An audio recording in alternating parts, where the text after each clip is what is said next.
from what I understand about this event is it's basically just a legendary Goku / Infinite Dragon Ball history. Stones, You yay. get 25 stones, I think, for completing this thing. Mm-hmm. So 26 if you consider the one you get when you complete it. I think. maybe Right? Yeah. He might have already taken that into account when he gave the total. But yeah, he said last night that we get 25 stones for completely clearing it. So which is not nice bad. amount. So yeah, it's a nice amount for clearing an 8-phase fight. You can't argue with that. Yeah, for sure. But that covers all the Dokkan Now stuff. I stayed up late last night with several folks. Ty jumped in at some point. Bvaz, Kenny McGee, Gian, you were there. Yeah. You know, and we talked. We were up for I don't know about another hour and a half after the Dokkan Now just BSing. If you guys want to watch that, it's up on Twitch because Restream wasn't working last night, so we couldn't do it to YouTube as well. More like Dokkan later. Yeah, Dokkan later. And let me tell you guys, Okay. straight up, Late Night Global Gang podcast just hits different. Oh yeah, 100%. Yeah. So, yeah, I was up till about that too, Bvaz. So okay, now I lost my place.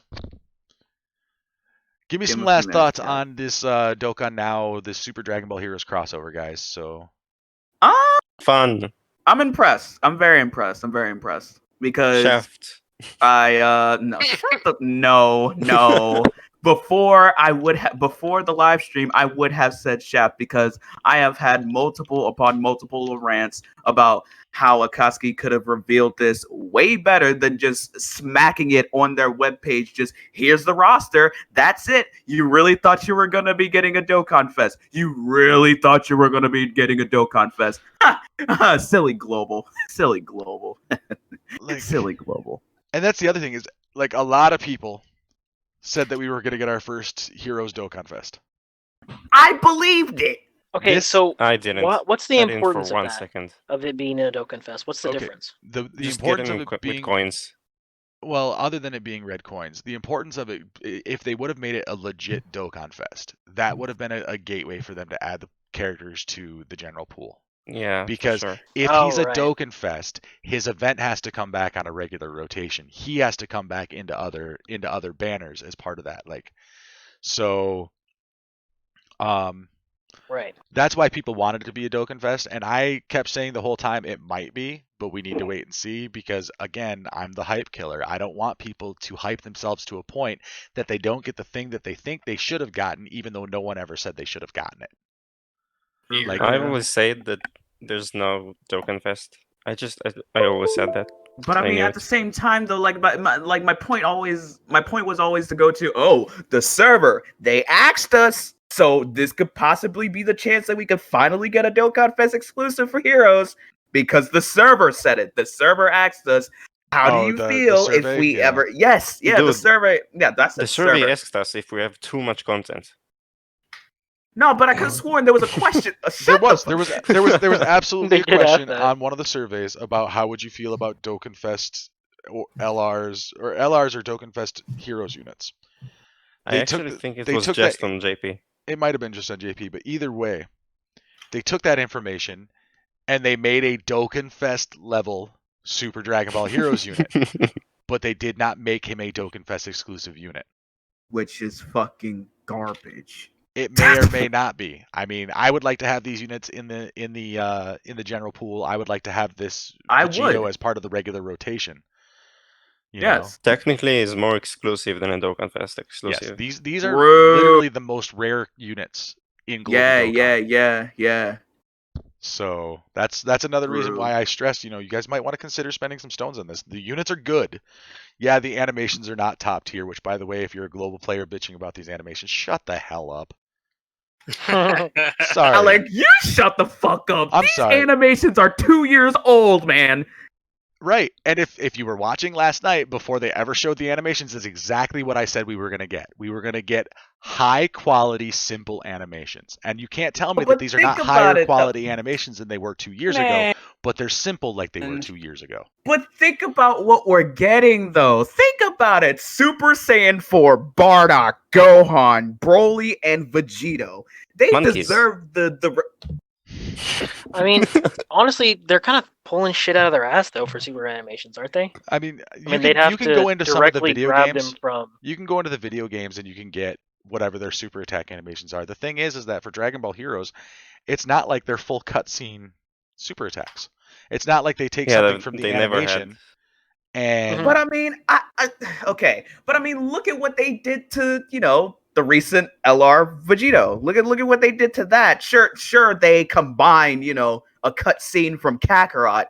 But the thing is, they animated it themselves. They clearly can do way more than just copy pasting a cutscene like fucking Naruto Blazing does. Like, but I mean, they can actually do work. Just a collab. Well, it's not even just a collab. Celebration.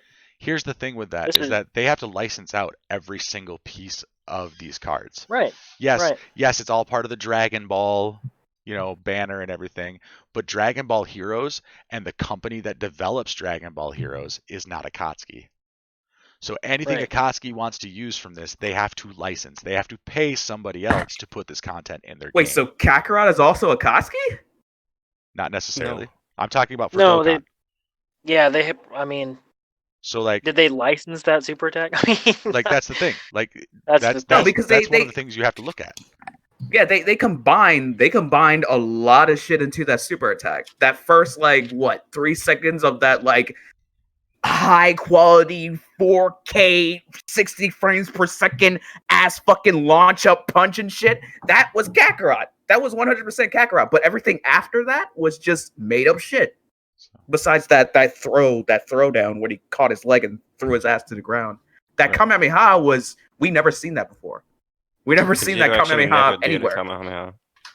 Yeah, true. Yeah, he actually never did a Kamehameha. So all that shit is just created. In DBZ at least. That literally gave me the idea that Akatsuki can do way more than just copy paste something or use or reuse animations. All right, that's why let me ask you.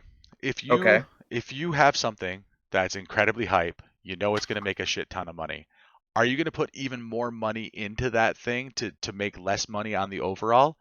Or are you going to come in with some decent animations that are not, super fantastic, but they're easy to put into the game, they're cheap to put into the game, and you're going to make a shit ton of money off of this celebration? From a business standpoint, this makes perfect sense to me. These aren't units that are super popular across the entire community because not everybody pays attention to heroes. In fact, a lot of people have even said on Twitter and things, they're not going to summon on this because they're what-if units. They're not canon units. They're not interested in it. Well, I mean, I don't give a fuck about that. Right, honestly, you don't. I don't. Yeah, no. Yeah, I don't give a fuck about that. I'm also the guy who said you can give me a piece of tofu on a card, and I don't give a shit what it does as long as it, fits into my team. I'll use it. As long as it does something to help my team, I will use it. I don't care about animations. I don't care about stickers. I don't care about diamond backgrounds. I don't care about half the shit that the people in this community bitch about. I care about building my teams and what is the best unit for my team. Right. Okay. You got a point. I'm very simplistic when it comes to that. Like I worry about my team builds. Right. There's no reason to complain about this. We are getting 7 new units and 4 new awakenings. That's 11 new toys to play with. That's a lot of development time going into this as well. But I mean, no. It wasn't like I was complaining about the units or whatever. Like I was just literally just on a rant about the super attacks. Right, I get it. I know they can give us more. Yeah. But why would they? They know we're going to pay for this anyway. True. At the end of the day, if I was running a Akatsuki, y'all lucky you're getting so many frames per second. That's all I'm saying. If I was running a Akatsuki, we'd be like slideshow 8-bit. I know you bitches are paying for this anyway. Let's do it. What is up, my dudes? If you like this clip, be sure to check out the full episode down below in the description. Also in the description below, you can find all of our panelists on Twitch, YouTube, and various social media. Be sure to like and subscribe and ring that bell so that you know when the GGP puts up some freshly squeezed content.